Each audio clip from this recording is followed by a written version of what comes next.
विद्यार्थी मित्रांनो, एक महत्वाचं काम आपल्याला सीईटीच्या वेबसाईटवर आपला प्रोफाईल लॉग इन करून करायचंय. जर ते आपण काम केलं नाही तर आपलं ऍडमिशन होणार नाही. आपण कॅप राऊंडसाठी बसू शकणार नाही.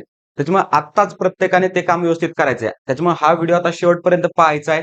मी काय काय स्टेप सांगेल, नक्की कुणासाठी कोणता ऑप्शन चूज करायचा आहे हे सांगेल आणि अप्रोप्रिएट तोच ऑप्शन चूज करायचा आहे. आणि जर तुम्हाला काही अडचण असेल तर डिस्क्रिप्शन मध्ये माझे नंबर्स वगैरे व्हॉट्सअप वगैरे कॉन्टॅक्ट आहे. तुम्हाला एनी टाइम कॉल करू शकताय. बरं, फर्स्ट ऑफ ऑल ज्यावेळेस तुम्ही प्रोफाईल सीईटी सेल मध्ये आता लॉग इन करताय. प्रोफाईल लॉग इन करणं म्हणजे काय? सीईटी सेलच्या वेबसाईटवर जायचं, ज्या ठिकाणी आपण रिझल्ट वगैरे चेक केला होता. तर तो प्रोफाईल आपल्याला ओपन करायचा आहे. युजर आयडी आणि तुमचा जो पासवर्ड आहे ठेवलेला तुम्ही, म्हणजे तुमचा मेल आणि पासवर्ड, तो एंटर करून आपल्याला लॉग इन करायचंय. बरोबर. लॉग इन केल्या केल्या तुमच्या पुढे या पद्धतीचं एक पॉपअप येईल. आधार रिऑथेंटिकेशन अशा नावाने एक पॉपअप येईल. पॉपअप म्हणजे काय? एक नोटिफिकेशन येईल. बरोबर आहे. त्याशिवाय ती जर इथं तुमचे दोन ऑप्शन असतील, या दोन्हीपैकी कोणतं तरी एक क्लिक केल्याशिवाय तुम्हाला पुढेच जाता येणार नाही. मग नक्की करायचा आहे कोणता किंवा कोणासाठी हे ऑप्शन? बरोबर, तर सांगतो तुम्हाला. फर्स्ट ऑफ ऑल तुम्हाला इथं तुमचं नाव दिसेल. मी इथं नाव स्टुडंटचं हाईड केलंय. त्याच्यानंतर डेट ऑफ बर्थ दिसेल. हे ऑटो फेच असणार तुमचे, म्हणजे तुमच्या आधार कार्डवर जे नाव वगैरे आहे ते इथं दिसणार. आधार कार्डवाली बर्थ डेट इथं दिसणार. त्याच्यानंतर तुमचा आधार आयडी जो आहे तर तो इथं दिसणार. त्याच्यानंतर अपार आयडी जो आहे तर तो इथं दिसणार. हे चार महत्वपूर्ण तुमचे जे कन्स्टंट आहेत, ओके, किंवा आयडेंटिफिकेशन आहेत ते इथे दिसणार. आणि त्याच्यानंतर भरपूर साऱ्या गोष्टी इथं दिलेल्या आहेत. आणि त्याच्या खाली इथं दोन ऑप्शन आहेत. यस, कोणता ऑप्शन आहे? No, I want to reauthenticate. आणि दुसरा yes, my details are correct.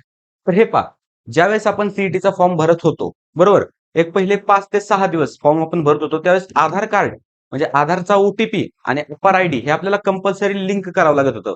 बरोबर आहे. आधारचा ओटीपी आणि काय अपार आयडी कंपल्सरी लिंक करत होतो. पण त्याच्यानंतर काय झालं, की सीईटी सेलच्या लक्षात आलं, की बऱ्याचशा मुलांचा प्रॉब्लेम येतोय. मग सीईटी सेलने काय सोल्युशन काढलं, की विदाऊट आधार कार्ड किंवा विदाऊट अपार आयडी आपण फॉर्म भरू शकतो.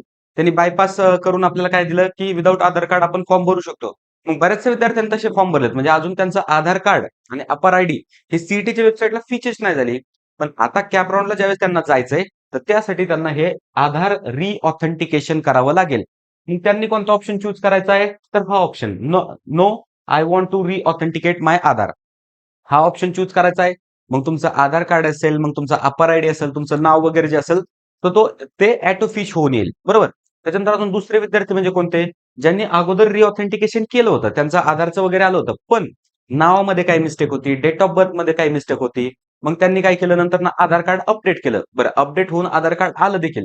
ज्यावेळेस आपण आधार कार्ड अपडेट करायला देतो, तर 15 दिवसानंतर आधार कार्डच्या डाटाबेसमध्ये किंवा फिजिकल आपल्याकडे यायला वेळ लागतो किंवा फिजिकल आपल्याला प्रिंट यायला वेळ लागते. पण 15 दिवसामध्ये काय होतं, त्यांच्या डाटाबेसमध्ये ती माहिती स्टोअर होते. बरोबर.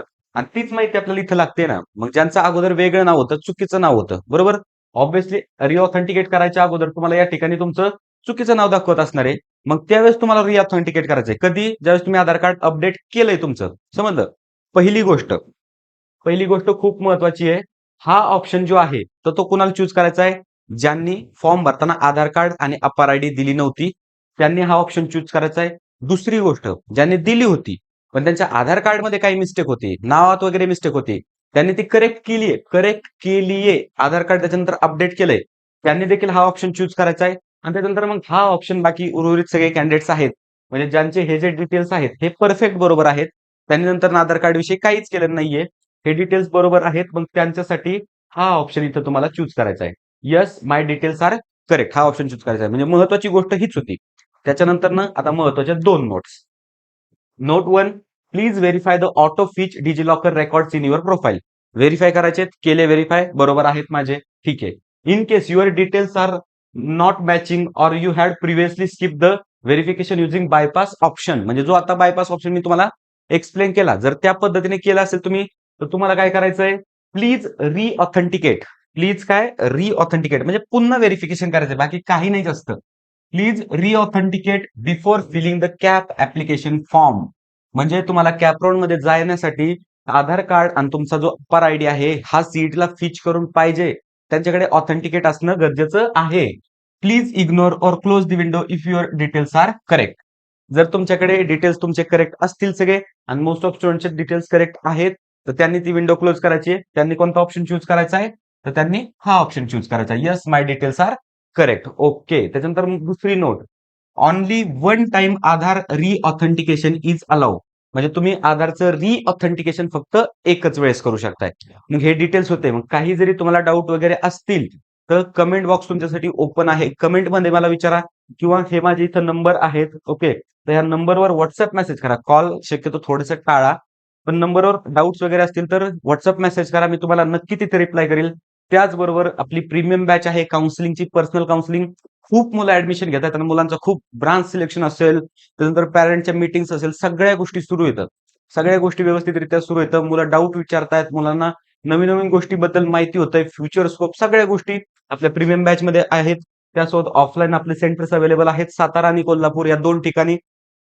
त्याचबरोबर आपली क्लासिक बॅच देखील आहे आणि आपली ही जी काउन्सिलिंग आहे, ही सह्याद्री ट्युटोरियल्स आणि टेक इन्स्पायर यांच्या दोघांमध्ये समान ही काउन्सिलिंग असणार आहे आणि खूप बेस्ट आहे. माझी विनंती आहे तुम्हाला, की प्रत्येकाने ही काउन्सिलिंग नक्की जॉइन करा आणि काही डाऊट असतील तर मला नक्की कॉन्टॅक्ट करा. All the best.